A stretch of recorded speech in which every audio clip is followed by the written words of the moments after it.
What is up, everybody? Welcome back to the We Run on Coffee podcast with Marissa and Arika. Happy Wednesday as you're listening to this, or happy whatever day it is, because not everyone listens on Wednesday, and that's okay. But we hope you're having an amazing day, and we're so excited to chat with you guys today and chat with each other because Marissa and I have not caught up in a minute, like a couple weeks, and we haven't even texted like we normally do. So this is going to be a really good catch up this morning. So without further ado, let's just jump into it. Marissa, what are you drinking, and what have you been up to? So this morning I just made a little brown sugar oat milk shaken espresso, of course. And I actually used like a cocktail shaker to make it because I was like, I want to get it like super cold and like a little bit frothy, and it's really good. So highly recommend. Just a little bit of oat milk. I did like a tablespoon of brown sugar and then just a double shot of espresso, ice, and then shake it up and you're good. Dang, I think the brown sugar drinks are becoming the We Run on Coffee signature drink. I love it though, because they're so good. Yeah, they are so good.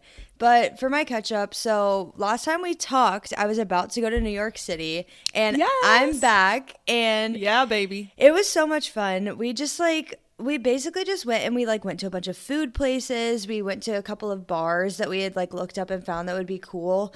And we found this really cool brunch place, and it was in Hell's Kitchen, and it was like a gay bar in Hell's Kitchen, but it was like bottomless brunch. You could get bottomless drinks for like $25 with like the purchase of an entree. So it was only like $50 for bottomless brunch, which is like not bad. There you go. And what was it called? The Dickens. Do you remember? Nice. Yeah. A little shout out. Yeah, and it was a really cute like bar too. It looks like old timey, so it was really fun. Ooh, that is fun. And then we also went to the 9/11 museum, and we like walked around there, of course, and that was basically it. We really just went for like food and just to hang out with each other, and that was enough for us. Like we had enough fun just like walking around, finding the different food places and exploring the city. How was the How I Met Your Mother situation? It was good. So we went That's what we want to know. Yeah, we went to McGee's bar. So if you don't know, that is the bar that McLaren's and How I Met Your Mother is like based off of. So McGee's was built first, and then How I Met Your Mother was made. So we went, and it's an Irish pub, and I was so surprised because literally everybody there working was Irish. They all had accents and everything, and I was like, this is awesome. This is maybe a little authentic. But an immersive experience. I know, and it didn't really necessarily look like McLaren's, which I wasn't expecting it to look too much like McLaren's because of course it's modeled off of this bar, but it was really cool to just like, they had little like memorabilia from the show in there, like little pictures of like the cast coming to visit and like getting drinks and food. And I think we got 2 drinks there. So I don't remember. I think I got the pineapple incident. So if you know How I Met Your Mother, you'll know what I'm talking about. Yeah. And that one was just like a pineapple-y drink. It was really good. And then my friend got the ducky tie. So again, if you watch How I Met Your Mother, you know the references. And then we got like one more each, but I don't even remember what they were called. But they were still like punny references to the show. And it was a good atmosphere. I really liked it. The waiting time was a little bit slow and not very many people were in there. But I mean, we went for like the atmosphere anyway, so it didn't really matter. And we just got like a spinach artichoke dip because we had eaten just a couple hours before. And we were so bad about planning our meal times. Like we had planned like a couple places we really wanted to go, but then we would get so hungry like 2 hours before and we're like, we have to eat. We can't wait. Yes, that I don't know why, but that's the thing with New York City because that happens to me every time I go. I'm like, I need food right now. Yeah. So I have a really good pizza recommendation. I'm excited for this. I love a pizza. So we had gone the night before after we had like had a couple drinks and we were like, we need food. And then we went to this bar called Barcelona Bar. It's like a for real dive bar in New York City. Like you look up dive bars, you don't find a dive bar. This was a real dive bar. And so we went there and we were like, hey, what is like your recommendation on the best pizza? And he was like, oh, the 99-cent pizza. Like, you just go and you get a slice that's 99 cents, or you can get, like, a whole pizza. And we're like, oh, we went there last night. And he was like, honestly, that's, like, the best cheap pizza in New York. And I was like, really? And he's like, yeah, it seems so silly. Like, it's just 99 cents for a slice. But we got a whole cheese pizza. It was $8. And it was so good. So I highly recommend the 99-cent pizzas in New York City. And, yeah, the whole experience was really good. We did stay in a YMCA. And Yeah, I know how was that? I know it sounds a little bit weird, but it was really fun, honestly. So it was like a hostel situation. So you just have a shared room and then you have like a communal bathroom.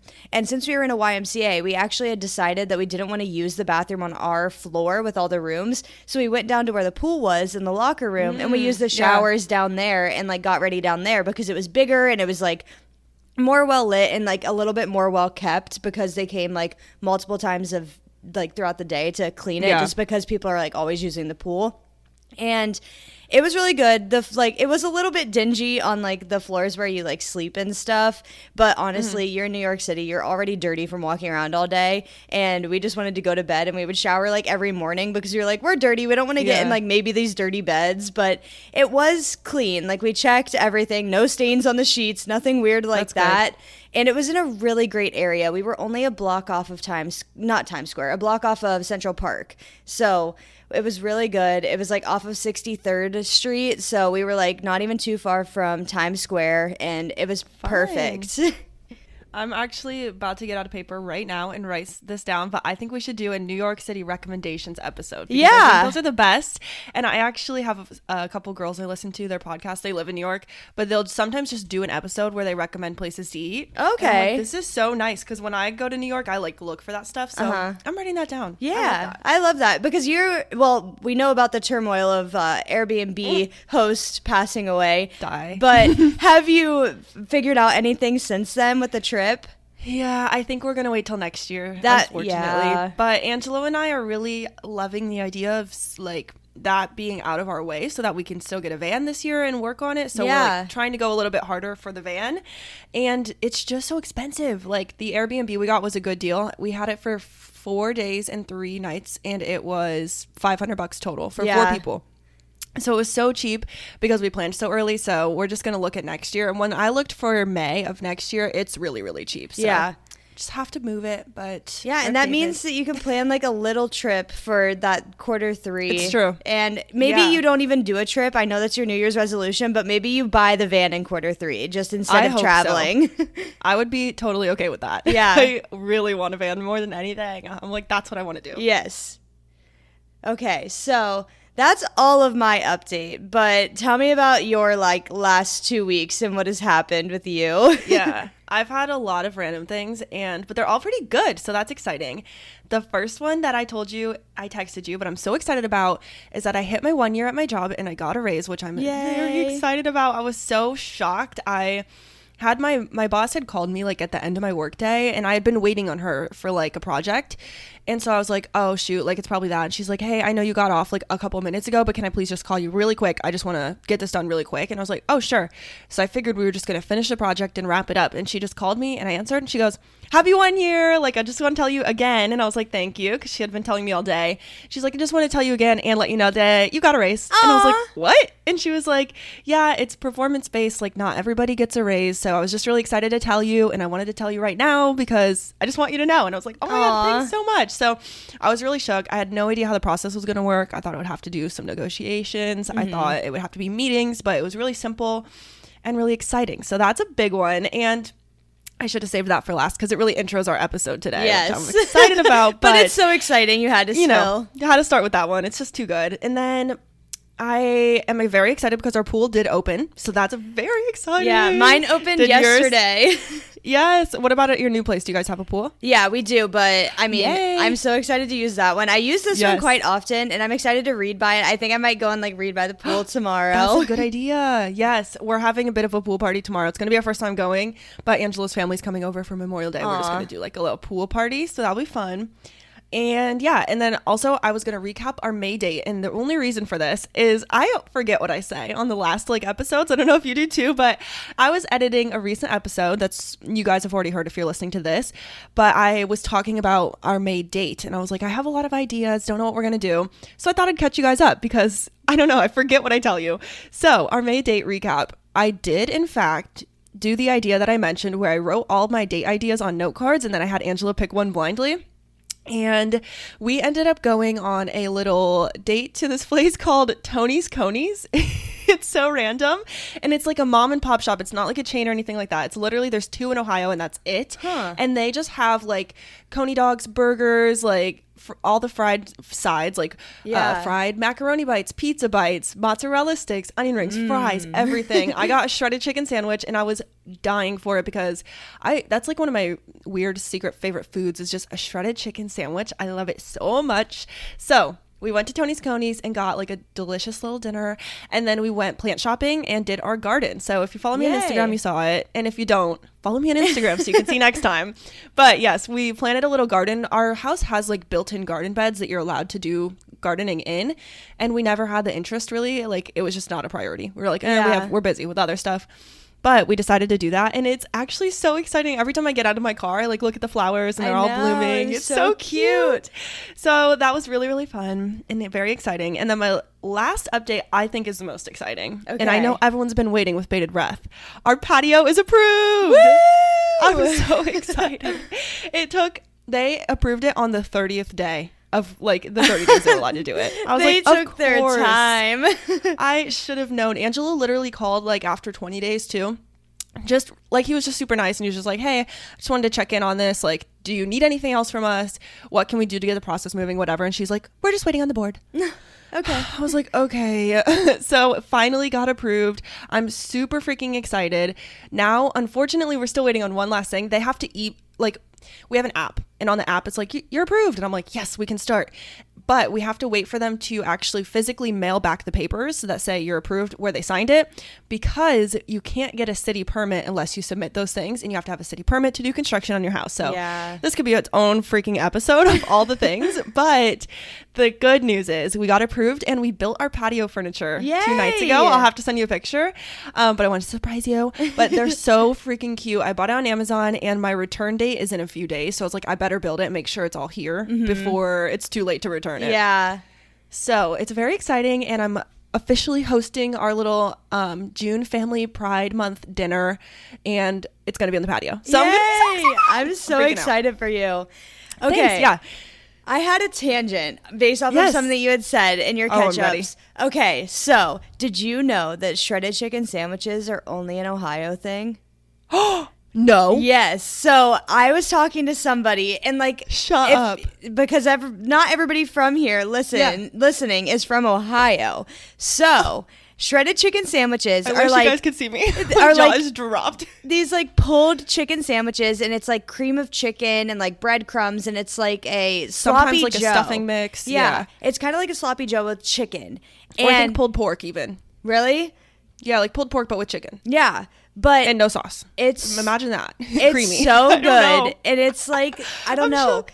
It's just like, I don't know. It's just delectable. You should look up a shredded chicken sandwich recipe. Because I was at work one day, and this one girl that I work with, she's from Ohio as well.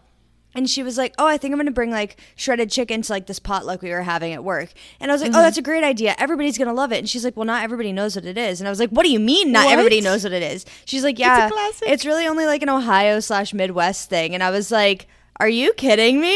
I'm shook. I feel like I am wrong, but I felt like I had a good pulse on the foods that are like random and weird and like regional. Yeah. But I did not know that was one of them, and I'm so shook. It's one of the best. I know. It's so good. Literally, my grad party and stuff was just like all shredded chicken. Like every family get together is like shredded chicken in a crock pot. I know. So good. I know. Isn't and the local places like make it pre-made in the buckets if you've ever had that. Like we have a place called Roots near my family's, and they make like the buckets, and it's so good. It is so good. Wow. But I just thought I had to tell you that. You did. I'm so glad, because I'm so sorry if you're listening and you were like, what the hell is she talking about? Yeah. Shredded chicken sandwich, so good. It's exactly what it sounds like, but better. Yeah. Because it's like creamy too, with the cream of chicken like sauce in there, and it's so good.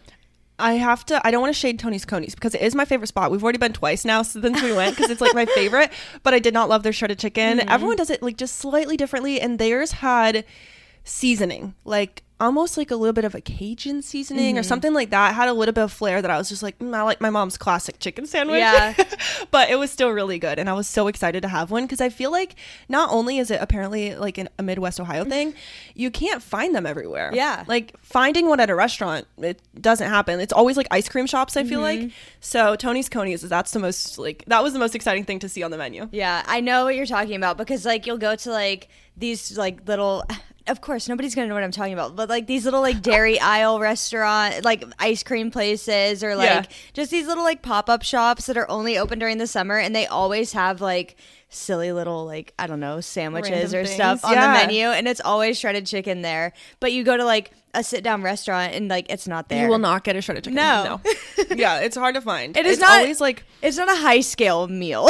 No, not at all. Very casual. It's always like at an ice cream, like in my town, it was always, you can go to the ice cream shop and get like a shredded chicken, and it's like for $2. Like they're so cheap and just so good. I know. Everyone, if you are listening and you have shredded chicken sandwiches near you and you haven't had one, you've got to get one. Go get one today. Inspired by We Run Coffee. Yeah. Let them know we sent you. They'll be like, what? Yeah. I also thought of another update that I have. So when I was in New York City, and sorry, Mom, I did not tell you this, and you're going to find out here first. But when I was in New York City, I got a surprise tattoo. I knew you were going to say that. As soon as you said sorry, Mom, I was like, wait a minute. And look at it. That's so cute. Oh, my God. It's a little cup of coffee, and it's not for the podcast necessarily. So cute, but it's because I went with a friend that I had met, and like we became friends through working at Starbucks together. And so we were like, we want to get a tattoo, and we went and we found it in the flash book, and we were like, oh my goodness, that is so perfect. So that's so we cute. got you guys got like tattoos. The same one? Yeah, and it's on the same place on our bodies too. Oh, cute. I was just gonna ask that. Yeah, and it's so cute. It's just a little coffee cup. Oh, so cute. We should post a picture on the Instagram story. Okay. So that if you guys are listening, I'll write that down too. If you're listening to this, run to Instagram because it'll be on our story as soon as this episode goes live. That's really exciting. Yeah, I'm trying to think if I have any more updates. Basically, this weekend, I'm just packing because I'm moving in 11, 12 days. Oh my God. I got to make sure I got all of my stuff packed up. So far, I've only packed up like the entertainment stand, and then I have like a big bin of clothes next to me that I packed last night. It was basically all my winter clothes. But of course, because winter clothes are big, not all of them fit, which is so annoying. Dude, that's the worst. I know. Winter coats? Oh, the worst. And so I'm trying to figure out like what I should pack today, but I'm terrible. Like I never know the correct order to go in, and I'm like, well, what if I need that? And then I just procrastinate, and then I pack the day before, and then I'm so mad that I'm packing my entire apartment up the day before. So I guess I'm just gonna like do a walkthrough of my apartment later today and be like, okay, well, I guess I could pack that up. Yeah. My first thing to get packed when I move is always the thing that's the most sad to come down, but it's wall decor. I'm like, you don't need wall decor on your walls. Like, take them down. And I always start there, and then I go from like the walls down. And I'm like, oh, it looks so depressing though. As soon as you take that stuff off, you're like, wow. Yeah. Like, I'm moving out. Yeah, that's what somebody told me to do. But I really don't have that much wall decor. I only have 4 things in my room, and one thing in my like living room, because like I said previously, I think at least I didn't want to like feel too settled down here because I knew Kyle was going to move in a year later. So I didn't really like buy a bunch of decor, and I didn't really put anything up because I had gotten some for like Christmas. Like I got picture frames, and I got like a thing to put my diploma in, and I just like I never felt the need to put it up because I was like, oh, I'm gonna move, I don't want to take it down now. Yeah, no, it makes sense. I see that. I cannot believe that we're 18 minutes into this episode and we're just like going because, guys, we haven't talked to each other. Like, I know. This is so crazy. I'm trying. Even when we sometimes do like a double header and then an off week, I still feel like we don't have this much to say. Like we have so many things. We have so much because we've been so busy, guys, recently. Like we have. Another update in my life is that overtime came back at work. So I worked 14 hours of overtime this week, including 8 hours on a Saturday. So I worked that's crazy. Like 10-hour shifts on Wednesday, Thursday, and Friday, and then I worked 8 hours yesterday. And I'm just ready for the money because this next paycheck I get is on the day that I move and get my keys to my apartment. And it's going to be exactly my half of the moving costs. And I'm like, that's perfect. Oh, gosh. Yeah, that's going to be a breath of relief in the morning when you're like, phew, hit the account. Yes, I know. Oh, my gosh. That's wild. Yeah. I'm ready for you to get those paychecks coming in. That is the worst. Like the paycheck delay. I know. Like when I used to work hourly, that was really rough because it's like there's a delay and it's like, wait, I thought I was getting my money this time, but I don't get it till next time. I'm like, F. Yeah. That is a struggle. It's so annoying. But now that we're talking about money, do you want to get into all of your things? Yeah. I'm so ready. Welcome to the episode, guys. I'm really, really, really, really, really, really excited for this episode. Marissa knows, and everyone in my family knows, like, this is something I've been wanting to talk about for actual years, but I never had the right place to do it. I felt like YouTube wasn't the right place to do it. And I also never wanted it to feel like, this is how much money I make. Yeah. Like, annoying. So I've been waiting for the right time, and I think it's now. And it's just going to be like a financial transparency episode for you guys. We're going to talk about money in my case and how much I make and spend as an individual. So it's not like tips really for other people. You can definitely take tips from this, but so we're going to just talk about money because like I said, transparency. I think it's nice for other people to be able to benchmark themselves if you want to learn something helpful. I hope you guys learned something helpful from this, and open the conversation, because I just feel like no one's talking about this. And I know a lot of people are uncomfortable talking about money, which is, I think, totally okay and their preference. I'm very comfortable, and I wish other people that felt comfortable but didn't know how to get there could get there and talk about things too, because I think, like I said, I do think it's helpful. And when I was first starting out and getting a job, I was like, am I getting ripped off, or is my salary good? Like, I had no idea, nothing to go off. You can Google it, but Google gives you like a range of 30 grand. Yeah. It's like, oh, great. So I'm on the low end. Am I like getting ripped off? No, you're not. So yeah, I just thought we could all talk about that. And before I start, I want to say, first of all, like I mentioned, I am not a financial pro. I'm not a financial advisor. I have a financial advisor who helps me. So that is the first thing. And this is just my experience. I'm also fortunate enough to be at a point now in my life where I don't live paycheck to paycheck. So keep that in mind as you guys are listening. And if you live paycheck to paycheck, understand it might be a different situation for you. And I totally hear that. And then I wrote, let's get into it. Yeah. And I'll give like a little bit of like background of why Arika is the only one talking about this. So I forgot to say Arika Hour. Yes. By the way. So I also am like really passionate about finances and stuff, but right now I am at a point in my life where I don't have disposable income. Like Arika said, she's fortunate enough to not live paycheck to paycheck, and unfortunately I am not at the moment. I am very much living paycheck to paycheck just because I am an hourly worker, and I haven't really been in a place where I can get settled down with money yet, and that's totally okay. It happens. I'm just starting out in my career, and I've moved immediately as soon as I got my career. So I just like, I've never really been in the last year at a place where I felt like I've had all the disposable income that comes with having a career, just because of the area I live in and just because of moving and just because of being hourly. But once Kyle moves in and I have a dual income household and everything, I'll be able to lay down my finances and be able to come up with like a better financial structure. And maybe you'll hear from me one day. Hopefully. I would love that. Yeah. I appreciate what you say too about a dual income household, because obviously, okay, so I'm a dink, if you've heard of that or not. It means dual income, no kids. There's also dinkwad. Dual income, no kids with a dog. And that's a term that we use in marketing actually a lot. But I am a dink. So me and Angela live together. We have 2 incomes, no kids, no dogs. And that helps in a myriad of ways. And the way that Angela and I do it is we split everything equal. Like, we don't divide anything out, or we don't have, you take one bill, I'll take one bill. We just do it split half and half. And that's actually something that I'm not touching on really in this episode, but I would love to talk about sometime, is just like different ways that people can split income or split costs when they live together like partners, because I think it's really interesting.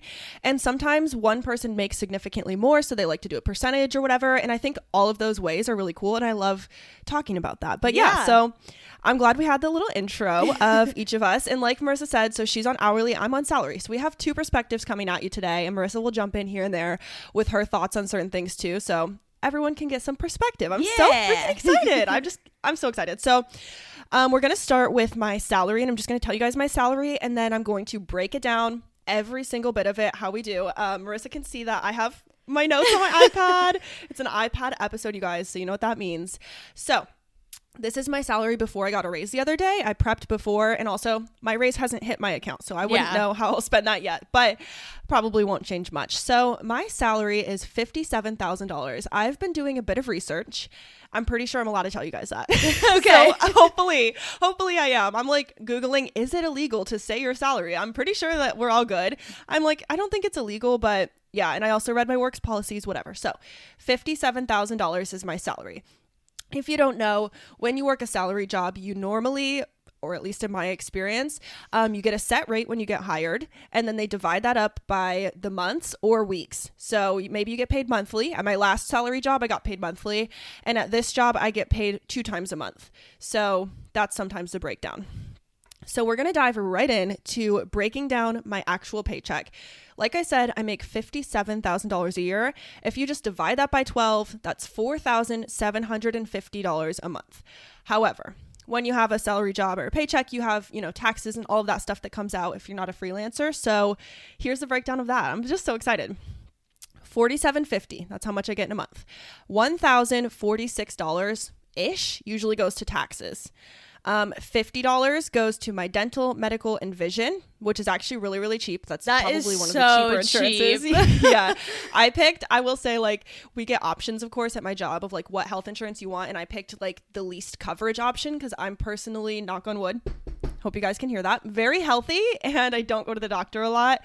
So my copays are higher, but my monthly is like super low. So $50 for that. And then about $238 goes into my 401k connected through my work because they have a retirement program that you can use with them. So after all of those fees come out, taxes, benefits, 401k, I take home about $3,416 a month.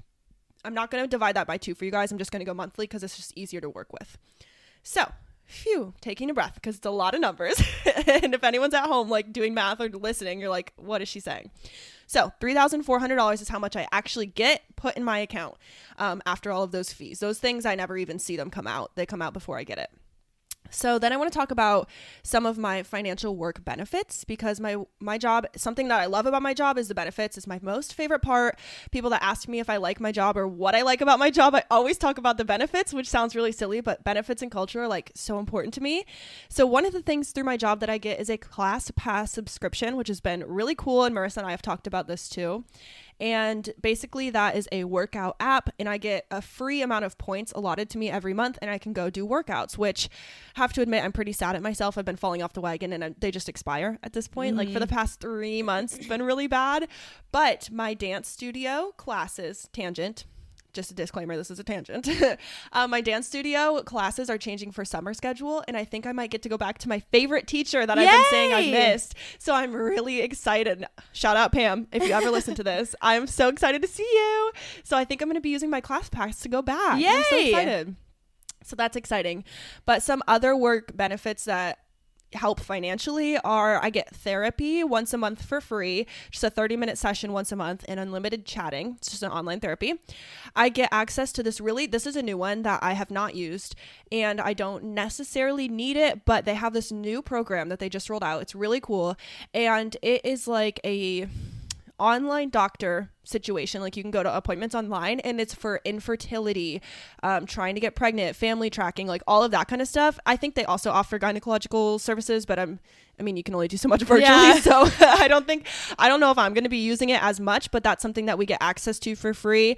And then we also get $100 a month, the equivalent of $100 per month in points, on an app where we get to spend it on fun things. It's called entertainment. So you can get like a DoorDash gift card, Airbnb, which I'm actually trying to save up right now. I get an Airbnb gift card. Yeah. That's way more valuable than DoorDash, but I'm just such a lazy person. Sometimes I just want to DoorDash. I'm like, I'm going to spend my points. I'm trying to save my points right now. So that kind of wraps up my work financial benefits. So keep in mind that those are things that I don't spend my own money on therapy. I don't spend a lot of my own money on physical exercise. Like I do a little bit. And yeah, so that's that. That's so funny. Okay, so you were so much going on. You were talking about your dental, medical, whatever insurance. So I looked up mine. And yes, tell us. So for my medical insurance, it's like $108 a month. Not a month, a paycheck. Oh my gosh. Yeah. No. And so about $108 a paycheck, and then my dental is $12 a paycheck, and then my vision's only like $3 a paycheck. Yeah. But is your paychecks bi-weekly? Yes. Holy shit. Yeah. That's a lot of money in medical insurance. That is. And was that a choice? Like, did you choose that plan, or they only have one plan? I did choose the plan. I wanted the lowest deductible because I am a little sick girly. Yeah. Exactly. I wanted the lowest deductible so I could hit it and then get my co-insurance, which I think is 80%. So I think my deductible is about $1,750. So I'm able to hit that usually by like June. I didn't this year because I haven't been to the doctor. But usually I can hit that by June, and then the rest of the year, all of my stuff is paid for. Well, that's mostly really nice. I only have to pay 20%, which is very helpful. Yeah. I'm actually pretty excited for when you and Kyle get married and we can talk about marriage finances, because maybe then once you get married, you can just go on his. Yeah. When you get married, it's like so nice to like, you can just share insurance and not have to pay for both, which would be a blessing, because that's a lot. And he's going to be in the healthcare field, and we were looking, and his insurance is obviously going to be probably way better than mine. We were looking at it, and we'll have to sit down and like compare the two, of course. But I was like, I can't join his health insurance until 30 days after we get married. So at that point, it's not really even worth it to join until the first of the year next year. Yeah. So we'll figure it out. Yeah. But okay, that makes sense though. Yeah. And I was also looking, because I also have my 401k at work. And I don't know if you know like what your company matches, but my company matches half up to 3%. So I put in 3% of my paycheck every time I get paid, because then they'll also match 1.5% of what I put in. And at my old job, when I worked at Starbucks, they had really great 401k benefits, and they would match 100% up to 5%. Wow. Which was great. I think that might be what mine is, actually. So that's what I did when I worked at Starbucks. So I still have that 401k from when I worked at Starbucks. And I think that one, I think it's sitting around like $5,000 from there. Yay, and I need to transfer that to my new 401k, because with only putting 3% in and only getting 1.5% matched, I only put around $50 to $60 in every paycheck, which is definitely accruing way less than when I was at Starbucks. Right. But that makes sense. Yeah.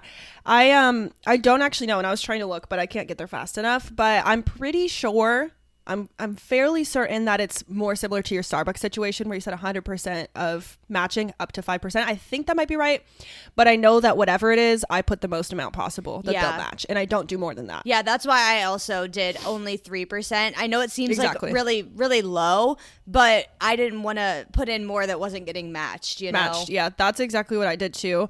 And I have another 401k, or I have a Roth IRA, which we'll get to. So that's another thing. So yeah, I just did matching percent. I also, at my last job, had to cash out mine because I didn't move.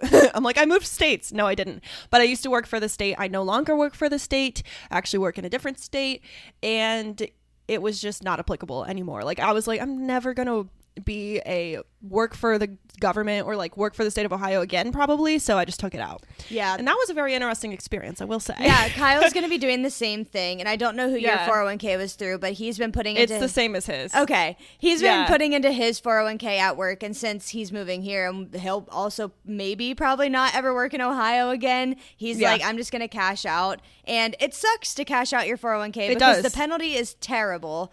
But he can't cash out until 60 days after he's left the job. So in like July, August, he'll be able to get that paycheck, which is, well, not paycheck, that cash out. But that'll be really helpful. It is nice to receive, though. It feels like a paycheck, I will say. And I really liked about Starbucks is one thing that they really said with like the benefit of the 401k is that it's transferable anywhere, and they wanted to make sure that you knew that. That's nice. So I haven't done the research to figure out how to transfer the money yet, but I know that I have that money sitting in an account, and it's not going to do any bad just sitting in the account. So whenever I do figure out how to transfer it to my new 401k, I'll be able to see that big jump in my retirement fund. Oh, yeah. That's so nice. I know. Kyle and I were actually talking about that because he brought it up just randomly, and I was like, you work at the same place I worked at last year, and we must have the same one. And I asked him, and he's like, yes. And so we had a whole conversation about that, and I warned him. And I want to do more research on this because I don't know why this happened or if I'm correct, but I'm fairly certain that I paid taxes on it twice. I pulled it out, and I got the tax penalties, whatever, they took their taxes out of it. And then when tax season came, I had to pay $500 in taxes. I didn't get a return, and I was like, this sucks. I missed my returns. So I warned him about that. I was like, just be prepared next year because they might take taxes for it. So that's annoying. But It was kind of like a paycheck hitting your account. Like, it was Yeah. a couple grand that I got back, and I was like, yes. It's so It was nice. Kyle and I had like almost the same amount in there too, which I thought was crazy. I was like, what are the odds? Yeah, that's really funny. And while we're Yeah. on this section, I also was looking at my like withholdings for tax, and this is something yeah, very yeah. different from when I lived in Ohio That's a good versus point. here. Virginia does not have a state income tax. So Oh. on my like little app that I'm looking at right now, it literally says federal income tax, Social Security, Medicare, like always, and then Virginia income tax. And next to Virginia income tax is always 0. And that's because they don't tax state income, which is nice because you don't have to see that money come out of your paycheck. So on my paychecks, it says that my gross earnings are around $1,700 every paycheck, but I only pay about $230 in taxes every time. And I know that you said that yours is about $1,000, which is crazy, and mine is only about $200. So I get approximately like 80% of my paycheck. 20% is all of my deductions with tax and 401k and like health insurance and everything. And you said that's your taxes per paycheck, so maybe you're about $400 a month. Yeah. Okay, that makes sense. And So I'm way definitely less than $1,000 a you. month. Yeah, mine's a lot, but it makes sense because obviously percentage and the no state income tax. That's actually very interesting. Mm-hmm. I don't know where the tax comes out, but I just know that there's no state income tax. I know it's really somewhere else, where, but I'm paying for it. I don't know. Yeah. I know when Natalie and Kaden moved, that's something I found really interesting. Just in general, like, I don't know. You live in your own state for so long and get so used to the way it is, and you're like, oh shit, I forget it's different so everywhere different. else. So that's really funny. $1,000 to taxes, rip me, but yeah, sorry it's to all you. right. We manage. Don't be. I'm doing all right. So next I want to talk about my little budget breakdown. So I told you guys my income, and as a reminder, $3,400 take home pay. Not saying it to be obnoxious. I'm saying a lot. Reiterating, yeah, just for redundancy. So my budget breakdown, I have a very detailed spreadsheet that I'm very proud of. I designed it myself. I just made it up, and then I've been using it for the past 3 years. So I could actually just look at it and tell people like, oh, this is how much I made in 2022 total, like how much my account was not over, but positive or negative. So on that spreadsheet, I have it.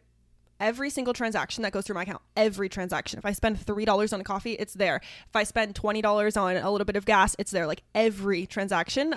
Once a week, I just log into my bank account and I copy them all over and I categorize it. So on my budget breakdown, I have a few sections. First is income. So like I said, I have my salary, but also I do like a couple random things that provide income sporadically. And I did not include them in this because, like I said, it's sporadic. Yeah. So I sell my clothes on Poshmark. Sometimes I get sales. Sometimes I get money in my account from that or whatever. Like there's just random little things that are very variable. So I didn't include them, but that's a thing.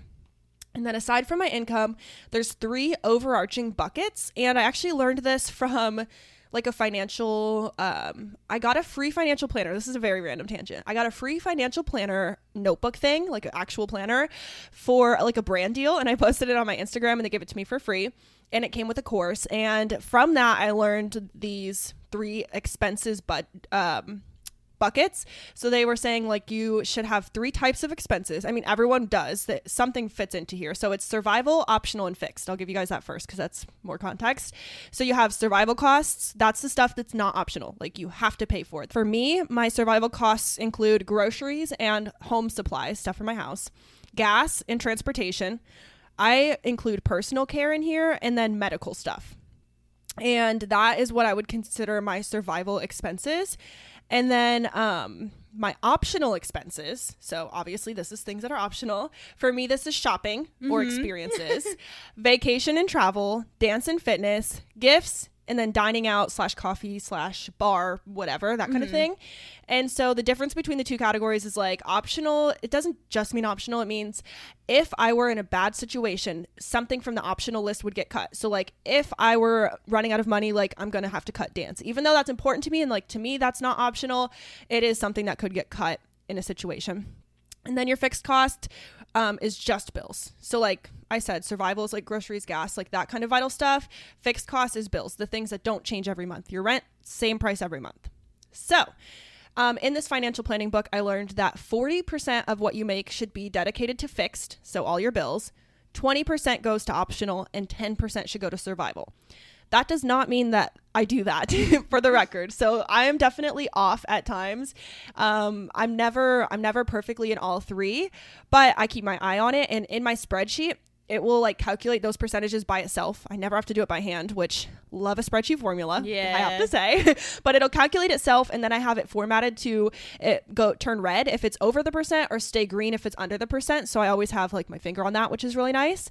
And that's my budget breakdown. So now that we have the foundation of it, I'll give you guys the numbers because that's what this freaking episode is about. It's the tea. Yeah. It's the juicy numbers. So yes, phew, taking a breath. For the bills, that's where I want to start. We're going to talk about how much I pay in bills for literally everything, you guys. I'm excited to hear the difference. Yeah. This is the part that I thought, like, I would have loved if me and my friends talked about our bills. Like, I know that sounds stupid, but I would have loved, like, a few years ago if, like, me and my friends were sitting around and we just said how much our bills were because you can compare and it's super helpful.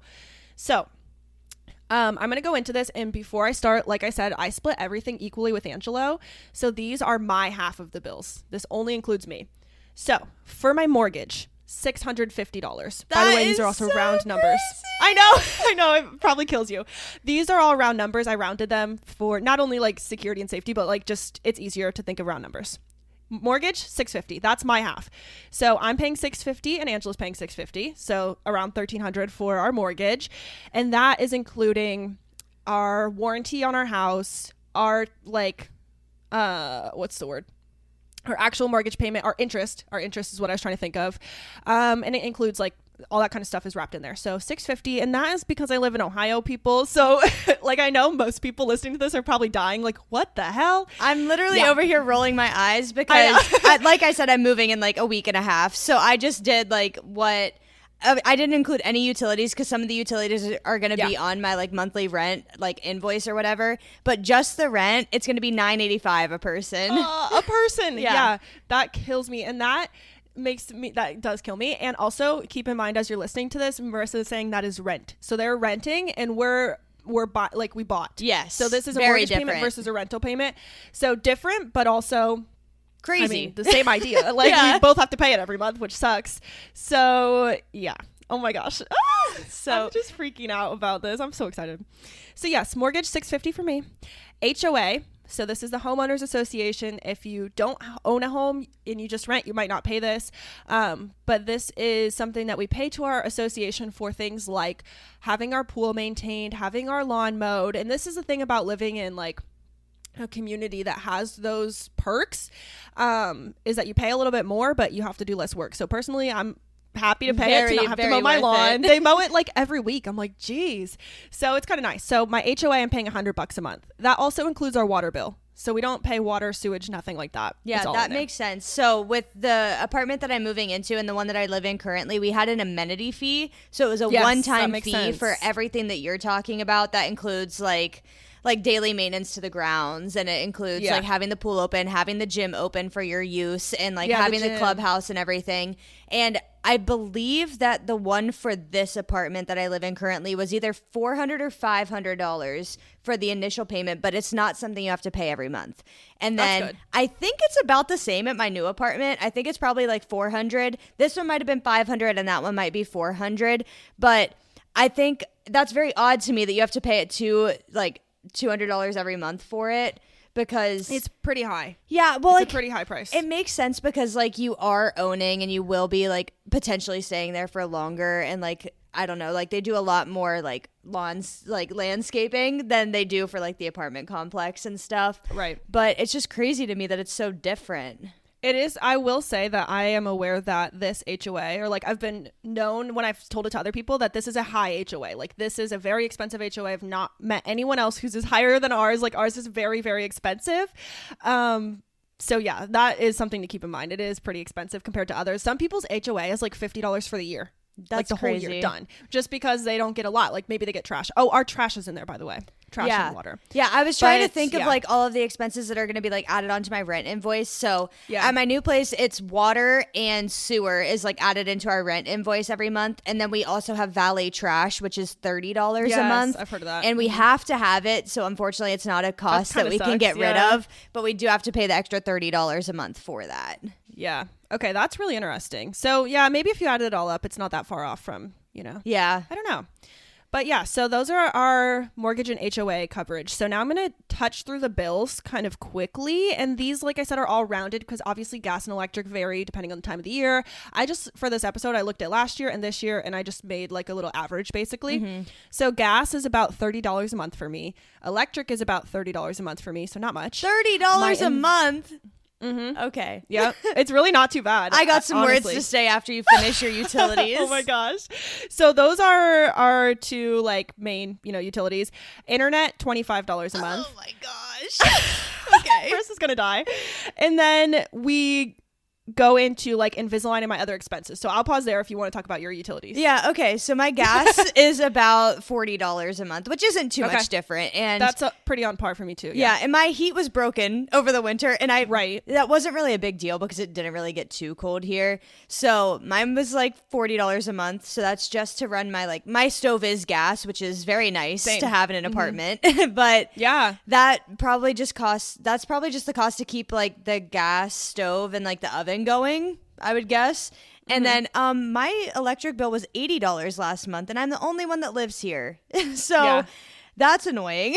And I'm pretty sure my electric bill, I would say the average is probably like 70 because it normally goes from like, I would say the lowest I've seen is like 35, and that's like no lights on, no heating and air, nothing on. And then I'd say probably the highest I'd seen is like maybe like 100, maybe 110 or something like that. And then my internet currently is $49.99 a month, and that's per person or total? Total. But you had to pay for it all. Yes, total. Okay, that makes sense. And then we're actually upgrading our Wi-Fi because I got a really good deal for like a move-in bonus, and it's only going to be $59.99 when Kyle and I move in together. But we're going to get whatever this means, panoramic Wi-Fi. I don't really know what that means. I've actually not heard of that. It's right now I have like 100 megabits per second on my Wi-Fi, and the new plan is going to be 500 megabits per second, and it should be kind of like surround sound Wi-Fi, I'm guessing, so like it gets every inch of your apartment house. Yeah, that's going to be so nice for the podcast. I know. We're going to kick up our Zoom speed. I know, and I feel like my Wi-Fi isn't bad right now, but like if I have more than one device on it, it just like decides to be slow, and that's really annoying. And Kyle's gonna be moving, and he has an Xbox, so if I want to do this while he plays Xbox, it's not gonna happen. I actually turned my phone Wi-Fi off while we were recording because earlier in this episode I was like, oh shoot, we were lagging, and I was like, oh no, I'm like turning off all my devices. Yeah. So I feel that. But yeah, our internet bill's the same as yours, but I split it in half. So that makes sense. Because I think ours is $49.99. Okay. Also. I forgot that you were doing halves, and I was like, okay, but you did say sense. 30 for gas, so is it 60 a month? Yep. Okay, and then electric was what? Also 30. Okay, so that makes sense. I really don't know why my electric was $80 last month. That's really confusing to me, but whatever. I wasn't even here for a week. Maybe it was working overtime from being broken or something. I don't know. That's wild. We also don't use we don't use any AC or heat in the summer, like at all. Only at night. Like we'll flip it on to go to bed, wake up, turn it off. So I don't know if that helps or not, but I assume, I guess that does help. Yeah. I guess that makes sense. The annoying part is that me and Kyle really like it to be cold, like especially when we sleep, and I know that it's going to go up when we move in together because he loves to make it cold, but it'll be fine. Yeah. It's just it's like one of those things. I feel like everybody has one of those things. They're like, I'm just going to spend my money on this because that's something I need. Yeah, that's fair. Okay. So my Invisalign payment, this is where it gets expensive. My Invisalign payment is $250 a month. And that's because I got it kind of as a loan. It's not really a loan.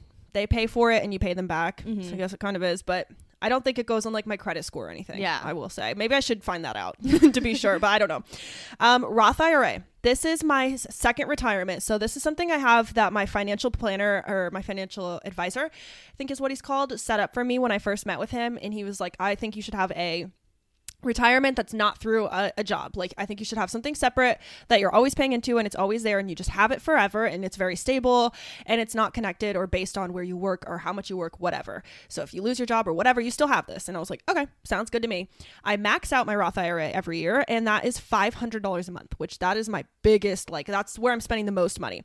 I will say student loans are not included in this breakdown because I haven't paid student loans in a while because we're waiting to see if they get forgiven. They just keep pushing that date back and back and back. So I don't know. But when I was paying my student loans, I was also paying $500 a month to student loans. So that's $1,000 in student loans and retirement right there. So I will say that yes, I make a lot of money, but I'm spending it in a way that I feel really confident in, which is just on those like really things that are really important to me, which is being able to retire, not have to work for the whole rest of my life. Yes. So yeah. And then I wrote Poshmark varies, which I talked about. My last 3 bills are my phone. So I pay $65 a month for my phone. That's not split. That's like my whole bill. I pay it to my parents. Shout out parents. Shout out still being on your parents' phone plan for like your life. Yeah, me too. And then Adobe. So I have like Adobe Premiere and Photoshop and all the programs. I have the unlimited version that I had as a student. That's $30 a month for half. It is so expensive. Me and my friend Taylor actually split that. So shout out Taylor girl. Me and her split that. So it's total 60. I pay 30. And lastly, no, that can't be right. I don't know what I wrote here. I wrote that my car insurance is $40 biannually. I don't know if that's right. I swear if that's correct, I'm going to scream. I have no idea, but I also know that I've been on my parents' car insurance. I'm still on theirs, like their plan or whatever, and I have to get my own soon, I'm pretty sure. But they, my mom on accident, she just doesn't even know, I don't think, that she did this, but she put me on like liability only or something, like the lowest amount of coverage you can get, which I need to get off of. So it could be correct, but it's not, I would not recommend, because I'm pretty sure it covers like nothing. But I wrote $40 biannually. Take that with a grain of salt, you guys. I actually don't know if that's correct. Well, do you want to hear what my car insurance is? A month? Yeah. Okay, tell us. Hold on. I gotta get the facts straight. I'm pulling it up right now. Okay. So I will say that rounds out my bills. And so my total bills are $1,700 a month. Okay. So I'll shout that out. $1,720. Okay. So let's just see. So I pay... So through my dad was a veteran, so we do USAA for like my renter's insurance, my personal property insurance, and my auto insurance. And I had to get my own auto insurance when I moved here because my parents live in Ohio and I live in Virginia, so I had to be on a separate plan. So I am looking now, and my car insurance a month, granted, I have never been in an accident. And I had 1 speeding ticket when I was 16, and that is off my record now because I was a minor. And all because I moved to a new state, I pay $143 a month in car insurance. I'm dead. $143. I can't. I actually cannot. I feel like wild. I need to call them because there's no way that that's correct. I feel like I'm getting scammed. That's so much in a year. I just can't fathom. Yeah, it's $756 every 6 months. And that's like, so when I first moved here, my dad paid the 6-month premium just like to help me get on my feet. But then in December, I started paying it on my own. And it's $143 a month for my car insurance. Yeah, which that sucks. I have no idea why.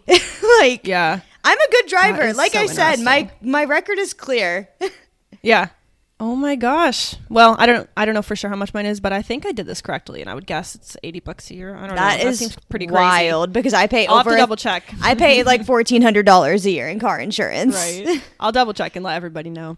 But yeah, so my bills are $1,720 total. That's my fixed costs that I mentioned in my buckets. So now we're going to talk about survival and optional really quick. Survival costs. This is how much I usually spend in a month. Usually I spend about $200 on groceries for just me. That's half of our groceries. We usually spend $400 a month. We do a lot of cooking at home. We are like fully eat at home people. So that's why it's a little bit maybe higher than some other people's, and our eating out budget is a little lower. So $200 a month on groceries, about $100 a month on home stuff. To me, this includes like if we need to buy hand soap for the bathroom, or if we need to buy a new shower curtain, like that kind of stuff is what I would call home stuff, just things you have to maintain. So $100 on home stuff, $100 a month on gas, and then $100 a month on personal. These are all not split in half, like besides the groceries. The gas is just my gas. The personal is just my personal. So like if Angela and I want something separately, like we use our own money, the only things we split are things we share. Which I think makes sense. And then medical is usually $0. Also knocking on wood again. Yeah, you better. Yeah. So that brings my survival costs to about $500 in total. And then here's my optional. So shopping, this is where my problem kicks in. Oh, no. The problem is that I can afford my shopping problem. That's where it hurts. Because it's like, oh, I can actually do this. So on shopping and experiences, I usually spend $375 a month, which I think is kind of a lot. But if you have the means and it's something that makes you happy, it doesn't matter. Yeah. I wish I would have wrote down some of the things that I would consider shopping or experiences, because there's like it could be anything. It could be anything from buying like a new book to buying a pair of Lululemon leggings. So like it's a wide range, but $375 on shopping, usually $0 on travel. And that's because I have a separate account for travel, which we can talk about. But usually from my personal account. So if I were on a trip and I were to buy a souvenir just for me, I would put that in a travel category, for example. Usually that's $0. Dance, I spend about $70 a month on dance. Gifts, I spend about $40 a month buying people gifts for like birthdays or holidays or whatever. Christmas time's obviously a lot higher. Unfortunate. Yes. If you listen to the last episode, you know how I feel about Christmas. And dining out / coffee / going to the bar, getting a drink, anything like that, like usually $100 a month. So that brings our optional costs to $585. And now I want to give you guys the breakdown of my income minus all my costs and what I have left over. But before that, I want to dive into having a travel account. I didn't actually write this down, but I'll just talk about it very briefly. It's something that I highly recommend if you're in a relationship or if you have whatever, like if you're married or in a very committed relationship. And the only reason I'm saying it specifically to that is because Angela and I opened an account with both our names on it. So this is like legit, will affect your credit. Like it's very serious. You could also do this in a less formal way and just put your money into a savings and have your friend put their money into a savings, the same amount every month, and go on a trip together. But Angela and I decided to open our own account. So it has both our names. We each have our own debit cards for it. Like we each have one. And every month we put $100 each into the travel account. So that is something that I didn't include in my expenses because I'm not losing the money. Like I'm keeping it. It's just in my travel account. It's just a movement of money, if you will. And when you add $100 a month, that's $200 total between the two of us. It adds up pretty quick. It is just something that we kind of like set it and forget it. It's an automatic transfer when our paycheck hits. So we like never really see it to begin with. It just goes away by itself. And those things add up. And then when we're ready to go on a trip, we just look at how much is in there and say like, yes or no, can we do this? And then when we're traveling, so for instance, when we went to visit Marissa, anytime we stopped to get gas or got lunch at Chick-fil-A or whatever we did, we would just use the travel card. And it, in a bad way, it feels like you're not spending the money because you don't see it come out of your checking, but you're spending obviously your travel money. Yeah. So it's fun. I really like doing that. Yeah, that's exciting. So this is the breakdown, final breakdown, the home stretch, guys. Sorry, this is a long episode, but that's I hope okay. It's helpful. I'm loving it. So my income, like I mentioned, $3,416-ish. So that's what we're starting with. And then here are my 3 bucket costs that I just mentioned. $1,720 to bills, my fixed costs, $500 to my survival costs, and $585 to my optional costs. If you subtract all of that out from my original paycheck, I'm left with about $611. That's after all my spending that I just talked about, my groceries, my fun stuff, my travel, my dance, everything. After everything's out, $611 is how much I'm positive per month. That doesn't mean that it just sits in my checking. This is where those movements that I was talking about comes in. So I move a lot of it around. So $611 is how much I'm usually positive in a month. So I'm making about $600 a month throughout the year. Times that by 12, you get like how much I make a year after spending. However, after that $611 is just like chilling in the account, I send $50 to a separate account for disposable savings. I just call it disposable savings. And this is like, for instance, we just decided to do the patio and I wanted to buy patio furniture. It was $200. I check my disposable savings and I see there's a few thousand in there. I'm like, okay, I can afford to do that. It's not something I want to do for my regular account because it's pricier, but that's where I do my fun stuff. So if I want to do something fun and I know I've been saving for a long time, I look there. So $50 a month to disposable, $100 a month to travel that I mentioned. And then every month I spend $350, air quote, to spend. $350 goes to my fake car payment. So this is also like a little life hack I've been doing. So shout out to this. If you have been thinking about buying a car or buying any big purchase and you're like me and you're scared, I know some people are like, oh, I'll just go to the car dealership, get my loan, buy it, and I'm all good. I'm scared of that. And I am like, I need to do something mentally to like ease my mind. So for the past, I wish I knew how long I've been doing this. Should have done better research on myself. But that's okay. for a while, I've been saving $350 a month. And I calculated this because I've been looking at Jeep Wranglers for the past freaking 5 years or something. I don't even know, like so long. I'm always looking at them, but I really want, Here's my dream car. Shout out. I'm ready. I'm manifesting this. I will have a white 4-door Jeep Wrangler Sahara with a soft black top to drive around and be so freaking cool and fun. Yeah. That's what I will have. And anyways, I've been sending $350. It goes to a separate account just called like car savings account every month. And the way I calculated that is because I've been looking at those cars and the loans are usually around like $200 a month for some of the ones I'm looking at. Used, by the way. They're so expensive new. And then I also tried to account for what my insurance would go up to if I got a new car. I asked my insurance girl. You can just text my insurance girl, which is so nice. We have like a local place in my hometown that my parents are on. It's like a really small town. The girl that does my insurance is someone that was in my class in school, which is really funny. But she gave me I sent her a car a while ago that I was like, I might want to get this car. She calculated out the insurance per month. I think it was like $172 or something. It was pretty high. And so I added that in and I came up with this number of $350. So all that to say is that I put $350 away for car savings. And right now I'm doing a little calculation on my phone. I think I've been doing this for about 20 months because I'm at about $7,000 in that account. And what I hope to do is either use that to buy our van, because that is a car. And to be honest, it makes more sense to get a van before I get a Jeep, just because if we get a van and we go live in it, I'm not going to be using the Jeep. Yeah. It'll just sit here in Ohio, which is kind of silly, even though I want it more than anything. Like, I really want it. But I'll either use that for a van or I'll just keep holding on to it and use it as a down payment for the car, and knowing in my mind that I can afford $350 a month. Like, that's my max for car payment and insurance. So, phew, breath. So, like I said, $600 and $611 positive each month, $50 disposable savings, $100 travel, $300 to my car savings, leaves me with $111 a month left over. Those three things are obviously things I'm not paying for. Like, that money still belongs to me. It's still in my total income overall. But $111, which would be what's left in my checking account at the end of every paycheck. Phew, gotta take a breath. That is my freaking money breakdown, people. You now know everything you can know about where I spend my money, how I spend my money, and how I live off of a salary. And I definitely wish that I could have given you guys more tips in this episode. I definitely think we could Marissa and I could definitely both talk about tips for how to spend your money or how to save your money, because obviously we have two different situations. So I think that would be fun, but I just want to give you guys the transparency in this episode. So I hope you enjoyed that. It was a little bit crazy and a lot of numbers.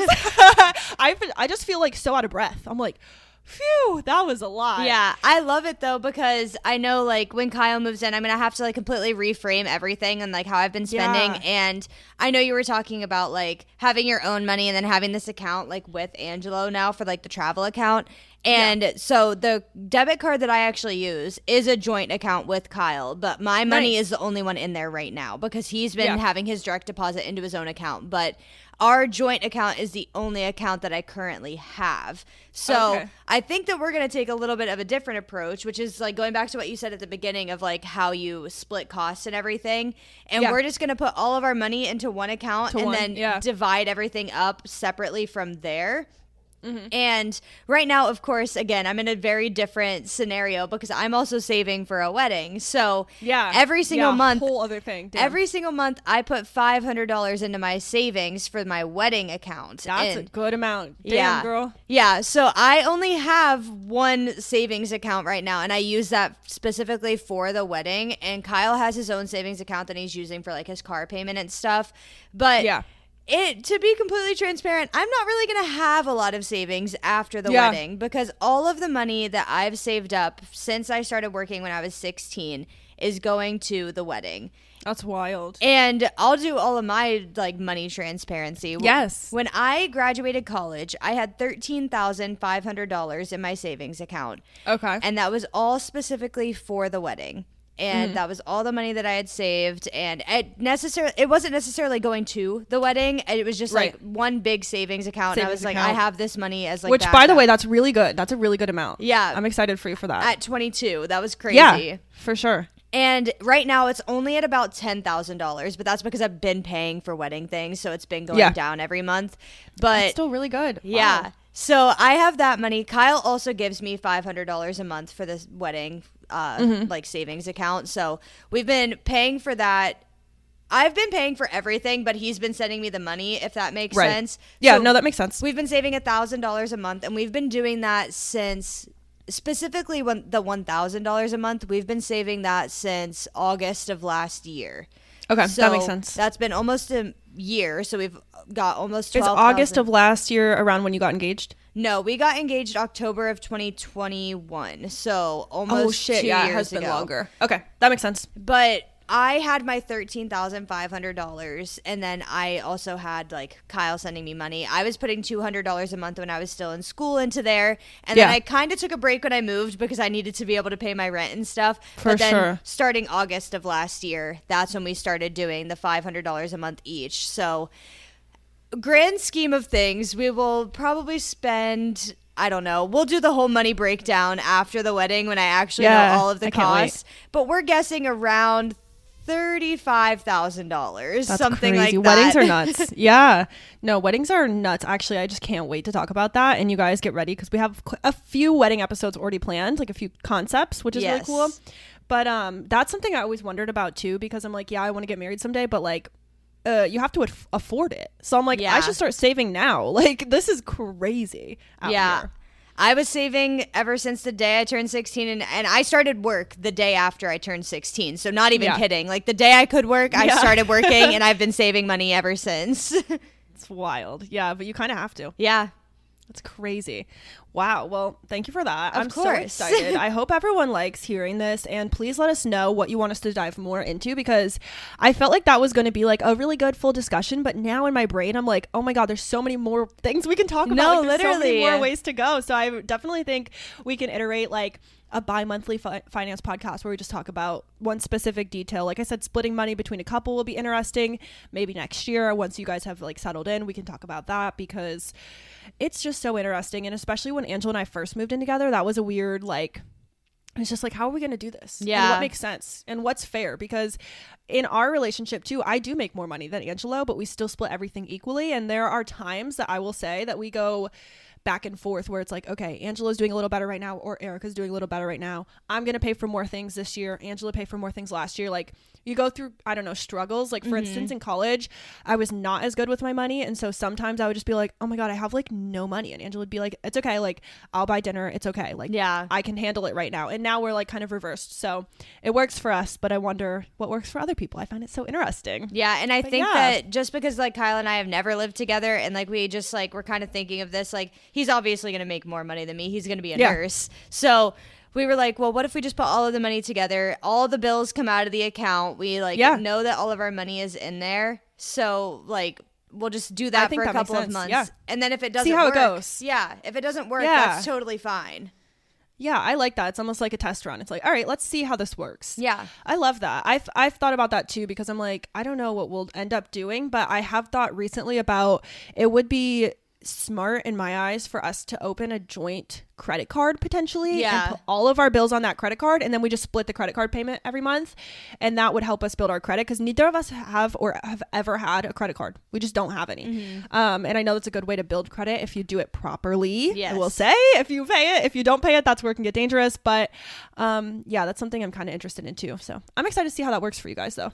Yeah, I do have a credit card. So this will be my last little tangent. I do have a credit card, but I have automatic payments set up, so I don't like pay it like every 2 weeks or whatever. I know a bunch of people do to like keep their credit score going up, but I have a good credit score. I think it's like in the 700s. So I have a good credit score, and I just pay it automatically every month. Yeah, I think that makes sense. And I think to be honest, I feel like that kind of does the same thing. I'm not sure if it's actually better to I don't know. Do it the other way. My credit score says good, so I'm gonna say that it's good. My credit score says good. I'm really curious, so I want to look at my credit score and tell you guys if it also says good or not. Yeah, I don't know. I'm really curious. Okay, I'm logging in right now, you guys. Give me like 2 seconds. Yeah, mine is. I love this episode. 729. Good. Okay, that's or might be better than mine. I lied. I think you might be ahead of me, girl. Hello, load. I just bought a house though, so that's very true. It took a hit. Yeah. It took a hit, but we're working on it. Okay. No, I do not want to sign up. You're like, just show me my credit score, please. I just want my regular score. Okay. It's coming. It's loading so slow. Of course. Oh, 717. Oh, I'm barely ahead of you. I thought it was going to be a lot. I think it's gone up recently. Yay. Actually, which is really, really cool. But I also have, this is something very interesting. So like, I don't know if I can say this. I think I can. So if you're listening, heads up. When I was younger, by younger I mean high school aged, my mom made me an authorized user on one of her store credit cards. So you know how if you go to like Kohl's, they'll be like, you want to sign up for a credit card, or you go to like Victoria's Secret, they're like, if you sign up for our credit card you can get free underwear or whatever. I don't know what they say, but anyways, my mom had a store credit card for like a random store, and she made me in high school an authorized user so that I could use the credit card and earn her points. Yeah. So she's like, oh, if you're shopping in the store anyways, just use my card and then I'll get the points for it and we can spend them on. Actually, she did like a whole Disney trip. Majority spent her points to get it like for free. She got like Disney gift cards for free and then used them to pay for Disney. It was actually pretty cool. My mom should come on our podcast. She's a couponing queen. But anyways, all that to say that when she made me an authorized user, she didn't know this and I didn't either. That permanently attached that credit card to my name, and now that's a part of my credit score. Okay. So if my mom, for instance, were to not pay that card and just go into debt, and for instance she's almost at her credit limit on this credit card, that's affecting my score. So like, just heads up, if your parents are ever like, oh, you can use my card, like I put your name on it, be aware that that affects you. I had no idea until Angela and I tried. She didn't either. Oh no, she had no clue. Angela and I tried to buy a house for the first time a few years ago, and we didn't have a good enough credit. It wasn't, and by the way, I said this in the house episode, that we didn't have enough money to get a house. It wasn't that. It was our credit. Angela told me after, he's like, I listened to the episode, and do you remember that it was our credit, not our money? And I was like, no, I didn't remember that. But our credit wasn't good enough, and part of the reason for that, and something that they were like, okay, we're going to pull a credit report and see your credit. They hand it to me and they're like, Arika, we see you have a credit card. I'm like, no, I don't. I don't have any credit cards. He's like, you have a insert store name here credit card. I'm like, no, I actually don't. And then he showed it to me and I was like, oh my gosh, my mom does. I know what that's from. Yeah, he said, are you an authorized user? And I was like, I don't know. And she never used those words to me, and I don't think she knew them either. She was just like, oh, you can use my card. Yeah. So neither of us knew I was an authorized user. So that's just a random tangent. Heads up. If your parents ever put you on their card, it will affect your credit score. Yeah, beware. If they don't pay it, it will come back to haunt you. So get your name off there or make sure they're paying. Yeah. That's so funny though. Be a thing. I know, it was so random. And then I called my mom after and I was like, Mom, I just tried to buy a house and like I can't because you put me on your credit card. And she was like, what are you talking about? She's like, don't worry, I'll pay the bill. And when I told her, I was like, I guess you put me as an authorized user on your store credit card. And she was like, really? I did? Like, she didn't even remember putting me on. So that's just a random thing. I don't know how that happened, but apparently it can. That's funny. Yeah. But anyways, you guys, I think we've talked enough. This is definitely a longer episode. I still hope you guys enjoyed it and enjoyed hearing all of the ins and outs. And like I said, please let us know what else you guys want to hear, because Marissa and I have said this 100 times and we'll say it again. We're open books. We'll just talk about anything. Like, we don't care. We don't give a frick. So send us emails. Tell us everything. Send us an email. Message us on Instagram at We Run on Coffee, and definitely check out our Instagram. We're picking things up. I've got some videos going over there with some little audio clips, which have been really fun, on our Instagram reels, and we post every week. And check out our Instagram today as you're listening for Marissa's new tattoo, because I want to show you guys. I'm so excited. That's so cute. Do you and your friend have a picture of you guys together with it? Oh, darn it. I suck. That would be so cute. You guys have to do that. But yeah, so thank you guys for listening. I hope you enjoyed. Follow us anywhere you find your podcast. You guys know where. Give us a rating of 5 stars. Yes, we are begging you. If you like this episode, definitely rate us 5 stars, and we would totally appreciate it. We love you in all the countries you're listening from. They're growing, and it's so exciting. Yay! And we can't wait to see you guys next week. So with that, I'm Arika. And I'm Marissa. And we run on coffee. Bye, guys. Bye.